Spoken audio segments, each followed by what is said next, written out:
অত্যন্ত দুর্ভাগ্যজনকভাবে লক্ষ্য করছি, আগস্ট 2024 সালের পরে বাংলাদেশের এক প্রান্ত থেকে অপর প্রান্তে যে হত্যাযজ্ঞ চলছে, খুন, নারী নির্যাতন, ধর্মীয় উপাসনালয়ে হামলা, মাজার ভাঙচুর, এমনকি কবর থেকে লাশ তুলে পুড়িয়ে দেওয়া হচ্ছে। এই অথর্ব সরকার নীরবতা পালন করে যাচ্ছে। বারবার তাগিদ দেওয়ার সত্ত্বেও, বারবার মিছিল সমাবেশ মানববন্ধন করার সত্ত্বেও সরকারের আইনশৃঙ্খলা বাহিনী যেমন নীরব দর্শকের ভূমিকা পালন করে যাচ্ছে, প্রধান উপদেষ্টা এইদিকে তার কোন কর্ণপাত নেই।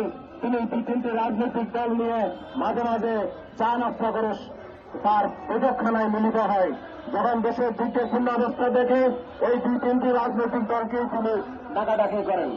তার এই মূল উদ্দেশ্য জাতিকে এক ধ্বংসের কিনারায় নিয়ে গেছে।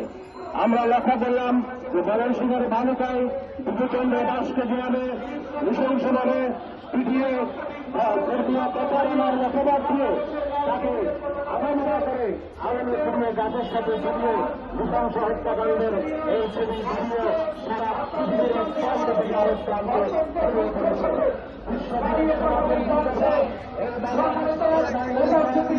এবং বাংলাদেশের জনগণ, আপনাদের কাছে আমরা একটি মেসেজ দিতে চাই। আমরা দুঃখের সাথে অত্যন্ত তীব্র ঘৃণা জানিয়ে আপনাদেরকে জানাতে চাই, আজকে জাতীয় প্রেস ক্লাবে লাল সবুজের পতাকার এই জাতীয় প্রেস ক্লাব চত্বরে সংখ্যালঘু ঐক্য মোর্চা বাংলাদেশের নির্যাতিত, নিপীড়িত, লাঞ্ছিত, বঞ্চিত জনগোষ্ঠীর সংখ্যালঘুদের সংগঠন সমূহ,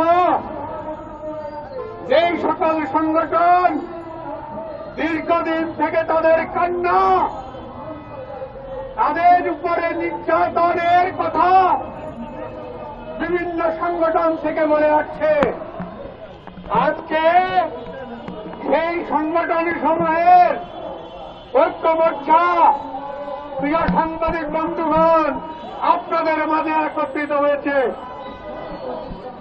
এই একত্রিত হওয়া কিসের জন্য হয়েছে? আজকে দীর্ঘদিন থেকেই কিন্তু আমরা একত্রিত হয়ে আন্দোলন করছি।